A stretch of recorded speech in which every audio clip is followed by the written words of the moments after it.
everyone, and welcome to the Ascend podcast. My name is Ann Greeny, and I'm really excited for our guest today, Vetri Vellore. Vetri is an accomplished entrepreneur with 2 exits to date.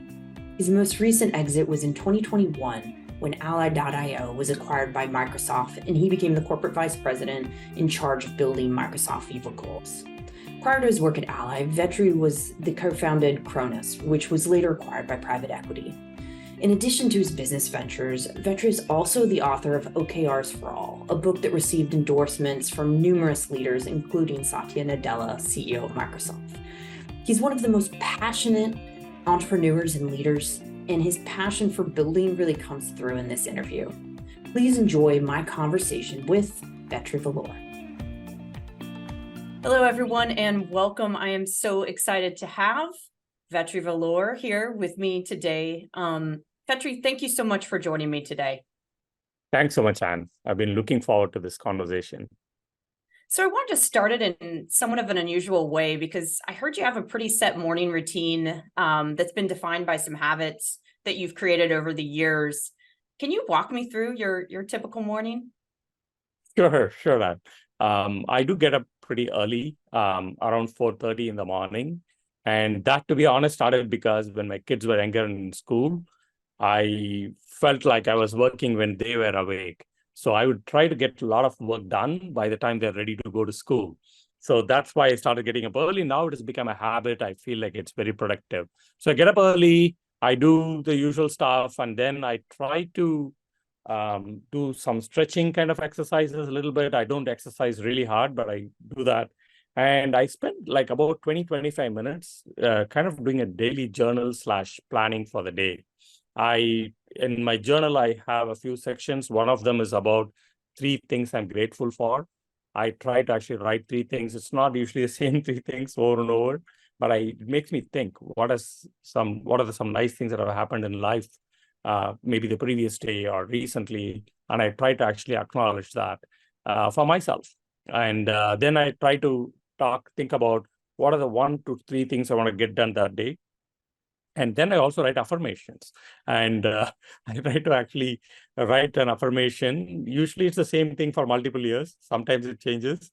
And lastly, I also do a quick brain dump of everything that's running in my head, all the things I want to follow up on or do, or just random thoughts, and I capture it. That journaling has really been very helpful to me. It keeps my day balanced as well. You start with something like that, it anchors your day. And then the last thing I do in the 30 minutes is to look at the key priorities I've written for the day and see if anything in my daily schedule has to be adjusted for that. That's kind of what I do. So I want to start with the affirmations because I just love the idea. And for someone like yourself, you've now sold 2 companies. I mean, do you just kind of read your bio to yourself over again? Or can you walk me through like what at some point in your career, what were you telling yourself? The affirmation is very interesting. And I don't know if you have read this book called Creative Visualization. I heard about this book a while ago from some blog by Scott Adams, a Dilbert guy, right? And it was like fascinating. I said, wow, this looks like voodoo magic. How does this work, right? And I mean, being an engineer, it's not easy to understand or follow those. Anyway, just give it a shot. I started writing things that I hope I was envisioning myself to be in about 3 or 5 or 10 years, right? For example, I wanted to actually balance business success or career success with being close with my family. So my affirmations always be like, hey, I have a good life with a close-knit family, right? And I've achieved this stuff, right? For example, early on, it'll be like, I literally wrote that I'll actually be successful in building multiple businesses, right? I wanted to become good at those things, right? On how do you build businesses. And one time it might be luck, right? So I wanted to do it multiple times. And that was one of my affirmations, right? Both the family part, that I was able to balance all of this dreams with my quality time with my family and being there with my kids and my wife, and being able to dream about these things I wanted to do.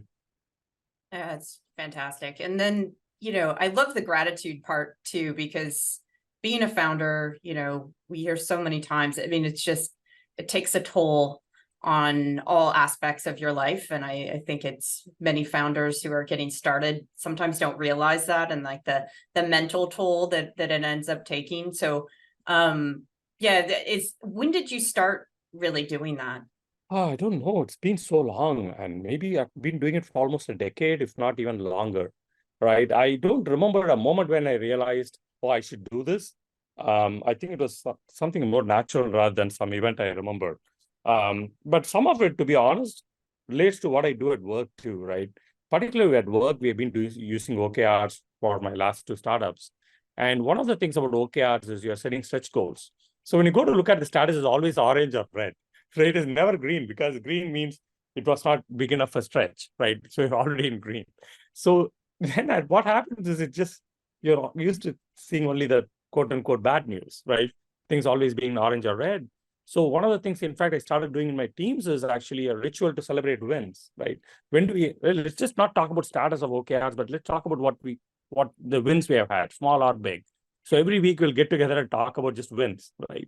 And in a way, this gratitude journal is a little bit like that. It serves similar purpose. When you're going after these uncertain, audacious exercises, right? You have to give credit for the small wins we have along the way and be grateful for those.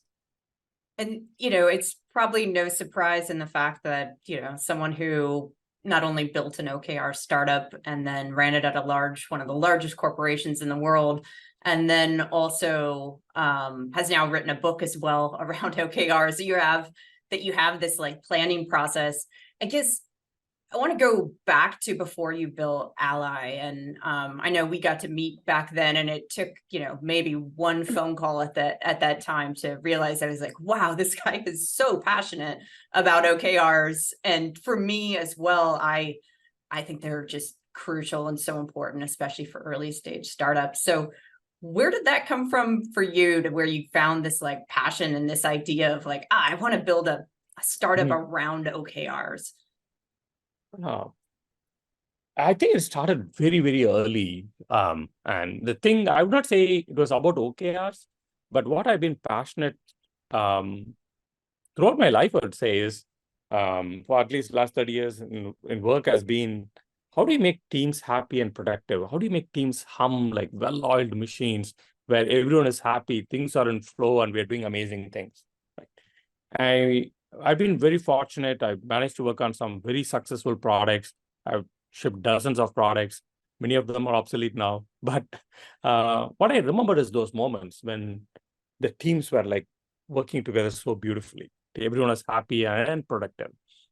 It didn't always happen, but it happened enough times that made me very, very happy. And those moments I clearly remember. I genuinely care about that. And that maybe was a seed to what eventually led me to these OKRs. The other thing is, I read a book called Strategy Aligned Organization maybe 20 years ago. It's from Harvard Business Press. And I fell in love with that way of running an organization where everything you do is aligned clearly to the top priorities of the organization, and it's transparent and visible. I didn't know about OKRs back then. But that way of operating really, really appealed to me.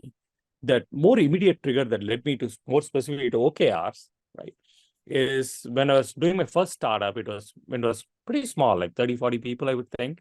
I was quite honestly struggling to run the company. And I've managed much bigger products, businesses, and much bigger teams at Microsoft. And for a moment, to be honest, I was puzzled I was lost on what's going on here. I've done some things bigger than this. Why am I struggling here? And I had my first aha moment that the pace at which we operate is fundamentally just increasing. It's not just increased from last 2 years, but just continues to increase. And we have to move faster and faster to meet the market needs, customer needs. And so I went looking for what is this modern way of managing, what are the modern models for managing teams and businesses in this world of high uncertainty where we have to move faster than before. And I came across a few models. One of them was OKRs. And I tried both. I tried two models. The OKRs one, I fell in love with it because it also aligned with my value system. Things like transparency, things like being data-driven instead of being personality-driven, right?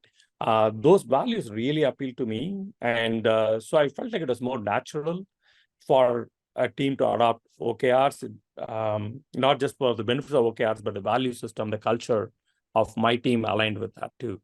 So that's when I fell in love with it. And I've been using it now for the last, at least 12, 13 years in various contexts. I would even say that I do OKRs a little bit in my personal life too, but it's been a fascinating exercise that got started. Ally, to answer your question, the second part of your question, was actually, it's not, after I discovered the power of OKRs, I tried to be lazy or efficient, to use your word, and tried to do it in PowerPoint and spreadsheets. And I had the realization what I was really trying to do was transform how my team, my company was thinking, right? You're transforming how you work. And it's not just about writing down goals in one place. And to change a team, change how we work, to make something sticky, I thought you needed a proper system to help make this habit happen. So we created Ally to do OKRs, but more. So that's what led to Ally. And when you created Ally, there were actually a lot of competitors and a lot of different software. There's just some incumbents that were out there that were enabled teams to already manage their OKRs. But what did you think that you were doing that was unique and different? What were you offering? Yeah, that's a very, very good question. And I'll tell you, the same question a lot of VCs asked me when I went for seed funding. I got so many no's because people told me, and I knew, that John Doerr himself, who wrote the book on OKRs, has funded an OKR software company. And there were other very well-funded startups that had been in the space already for 4 or 5 years before I even entered that space. What gave me conviction was, number one, I strongly believed in the power of OKRs and how it can help to organizations streamline and help organizations perform better and teams happy and productive. But I also talked to lots of customers, and I felt like I had 2 or 3 insights that it didn't look like the vendors had prioritized high enough. Maybe they had insights, but it was not obvious they had the same insights. One of them was, I was talking to, when I was interviewing a potential customer, she said, I already have 72 tools in my company. I cannot have a 73rd tool. I love the idea of doing OKRs, but we cannot have yet another tool. And what I realized was, people don't want obviously yet another tool to deploy, but also use. So a system, it has to be built into whatever people are already using. So we were one of the first companies to do really strong, very rich integration with Slack, for example. So it didn't look like yet another tool, but it was flowing into where people are already doing work. Tools like Slack and Teams are kind of the new browser. People spend multiple hours a day at work on these tools. So I wanted this to be available right where they're already doing the work. That was one insight. Another one, there are a couple of other insights, but one other thing I'll mention is the friction of doing OKRs was too high. The products, I think, were focused on helping with the rigor of OKRs, but I thought they could do more to reduce the friction of doing OKRs. And so we invested a lot in making the integrations. For example, if your sales team is using Salesforce or Dynamics, with 2 clicks, you can easily connect to that source and automatically update your OKRs. That's one of the many things we did to reduce the friction of doing OKRs. That was the other insight we had, that people wanted a way to get into the habit, reduce the friction, because you have to do this week after week.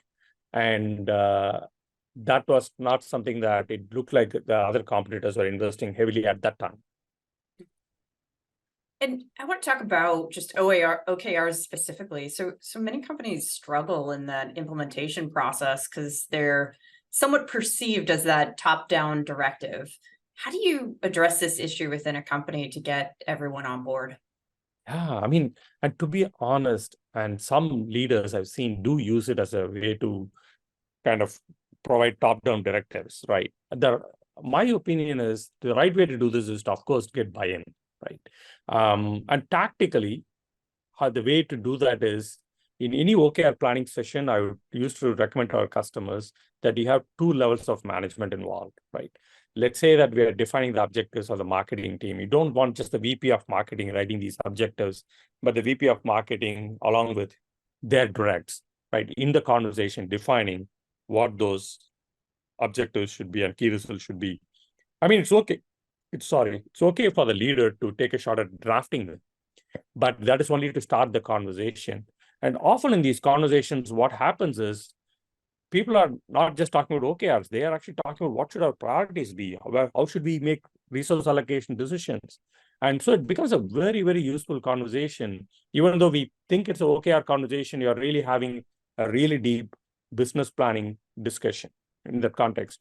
And to get everyone's buy-in, we always recommend that you at least have 2 levels of organization in the OKR definition or creation meetings.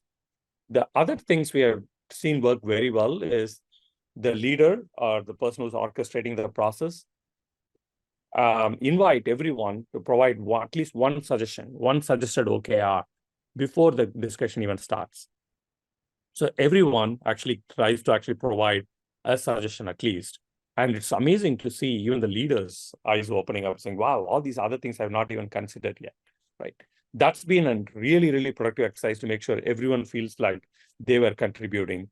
And the last one, which slightly more mature teams, people have been doing OKRs for longer periods of time, notices how many OKRs come bottoms up, not just what started from the top and cascaded down, but ideas that came from the bottom that even became the department or the company's objectives, right? Because someone realizes, wow, this is not just for my team. This should be something important for the division or for the entire organization. When you start seeing that, that's also incredible power, as you know. OKRs involve goal setting at various levels in the organization, from individual contributors, as we've talked about, to those department heads. How do leaders strike that balance in setting ambitious goals, but ensuring that they're at least somewhat attainable? You talked at the beginning about, you have a whole, page of orange and red. And can you elaborate a little bit more on kind of how you think about those celebration moments that you have within your team? Yeah, that's a fantastic question. And I would tell you, I was not doing this well or initially, because these ambitious targets, you don't realize what's the downside of that, right? There are 2 or 3 things that you want to do to compensate for it. For example, there are commitments that just cannot be missed. You cannot just have an ambitious target. You also need to have a commit target. You have to hit this. It's almost like here's your committed number and here's your goal number, right? Or OKR number. There are few times where we had to say, because these are commitments we are making to a board. So we just not an ambitious number to say, can you do 1 million? But you have to do at least 500,000 because that is a board commit, right? So you want to clarify that as part of defining it. But the OKR process, right? It, in my opinion, thrives on actually setting these ambitious, just slightly outside the reach goals. The place where it goes wrong is setting these as dream targets, right? So I use the phrase as realistically optimistic. You want to set these targets, they should be realistic. They are not just out there dream numbers, but they should be optimistic, right? And finding that balance, it's actually something that, in my opinion, not too hard if people really think about how do we get to this number, right? If you just think of this as what is the target of a KR, you can come up with any number. But if you really think about this as, okay, we are trying to say 2x what we did last quarter, last year, do we have a plan behind it? Is it resourced? That is actually a very good question to ask anyway, because that gives confidence in the operating plan to get to the outcomes of the objective. I think thinking a little bit about what the implementation plan would be makes it the objectives realistically or key results realistically optimistic. The other thing I would say is having kind of really modeling that behavior, right? When you set stretch goals, you often will not hit. There are times where there are quarters where I hit none of my KRs, right? Because we set them out to be too ambitious or something happened in our business, right? But you really have to model that this is a learning experience. The leaders have to make sure that when they do the monthly OKR reviews or quarterly OKR reviews, you look at this actually as a learning exercise rather than saying, why did we miss? It's like, what happened, right? What can we learn from this that will actually help us do much, much better next quarter, next year? That modeling and the language is very important, in my opinion. The third is actually the one I already mentioned, which is to actually have the moments to celebrate. I did it almost weekly. I used to call it weekly wins. And because Monday morning, we were reviewing our OKRs every week. And Monday morning, I know that the board is going to be look a lot red and orange, right? Very few greens because everything is a stretch target. So every Friday, we used to have this weekly wins moment where each one of the team will talk about, or as we got bigger, it'll be each team leader will talk about what the significant wins from the team has been, which allows us to celebrate those moments, even if the OKR is still in orange. So we don't talk about OKRs at all at that meeting. We talk only about wins. And then Monday mornings is when we talked about, we did our weekly OKR review. And when you were communicating with, because I know you've raised from a number of, high caliber VCs, when you're communicating with your board, are you giving them those stretch targets, or are you giving them, different targets from what you're saying in your OKRs? Yeah. The financial plan I'll give to my board was only the commit plan, right? Whatever we are committing to deliver will be the plan. What we did internally in our OKRs would be the stretch targets, right? Internally, as I was telling you, some of the objectives, key results will have a commit number as a goal number. Many will just have a goal number. But when it came to financials, most of the financial objectives will also have a commit number. That's a do not go below number. And the board would see only the committed financial plan. Now, some board members are eager to see what the OKRs were. We are not trying to hide it from them. So we'll tell them, here are the OKRs, and we would explain to them, for example, if it is about net revenue retention, right? Here's what we are committing to, and here's what we'd love to shoot. But in the process of really shooting for something higher, what we are trying to do is learn how to increase it. So please don't count on us landing there. Here's our commit, but here is our learning zone. And as you think about just OKRs and the goal setting process in general, how do you think that's going to evolve in the future? Clearly, we're at the precipice of all these new technologies that are enabling just about every piece of software that's out there. So how do you think about that for the future, and how OKRs can eventually change? Yeah, I mean, I think OKRs increasingly are becoming part of the fabric. It's not something you define and forget. In fact, many teams we work with actually don't just define it once a quarter and go back to it once a quarter. It actually guides what they do. Because every day we go back to work, or we go to work, there's a daily whirlwind of all the things that are happening. And sometimes you lose sight of what matters, right? And the OKRs, bringing that into focus every week, sometimes even daily, helps. So connecting OKRs to work that happens on a daily, weekly basis is a trend that we see, not just as a goal-setting system, but a system that allows people to focus, right? It's something we see. And in fact, even my own product at Microsoft, we integrated with Jira, with ADO. So when an engineer goes to do work, they know the context of why it matters. When they look at the sprint plan, they know which of these are really aligned to the outcomes for the team or the company, and which ones are not. The other thing we see is, of course, the impact of Gen AI, right? We are seeing, even again, my own product, Viva Goals does this, right? Where we are able to consume strategy documents, right? Because sometimes leaders struggle to write OKRs, particularly if they're new to it.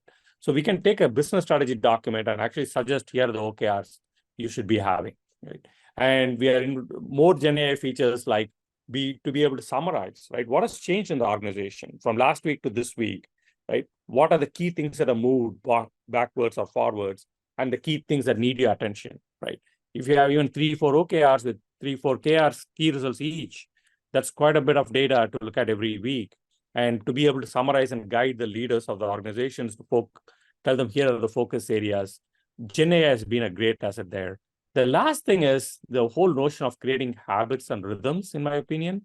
One of the things I've seen organizations struggle with is, again, how do you make OKRs part of your fabric? How do you really make it part of the fabric of how do you work every day or every week, not as yet another standalone thing? I think these habits and rhythms driven by OKRs set the priorities, but how do OKRs create the right habits and rhythms in your organization is another thing we are beginning to see quite a bit. So I just want to end it with, first off, I know you're a voracious reader, and are there other books out there? I mean, clearly, I've got yours here that I actually just gave to one of our founders who was asking about setting goals at their organization. But are there any books that you recommend for founders to read? Yeah, there are two books that come to my mind. I mean, I'm sure there are many more, but off the top of my head, one is Adam Clear's Atomic Habits book, right? I forgot the author's name now. Atomic Habits is the title of the book. And there's this saying, and I'm sure you know this as well, watch your habits because they become a character and that becomes your destiny. Right? That's true for us as individuals, that's true for teams, and that's true for companies too, right? Your habits kind of define the outcomes of how far your team is going to go. And I noticed it myself when I was trying to help customers with OKRs, right? Until it became a habit, companies were struggling. Once it became a habit, they were extremely successful in using OKRs. And that's true for not just for OKRs, but a lot of things. And Atomic Habits, I thought, was a really, really good book. It was written more from individual perspective, how I as an individual benefit from it. But I kept thinking how I could do this for my team as well. Right? I thought it was an interesting book. The second one I liked, it's not a recent book though, it's Working Backwards. We always, I think, particularly as entrepreneurs, sometimes get caught up in where we are and what the next step is and lose sight of working backwards from where we want to be to where we are today. Right? I thought the overall thesis of the book, but a lot of the techniques of how Amazon does it particularly well, I thought was amazing. Well, Vetri, thank you so much for your time today. This is a great conversation. I highly, recommend people pick up your book, OKRs for All. Not only is it a fantastic framework for goal setting, but I think you give a lot of entrepreneurial lessons throughout it as well. So thank you so much for joining me. Thanks so much, Anne. Much appreciated.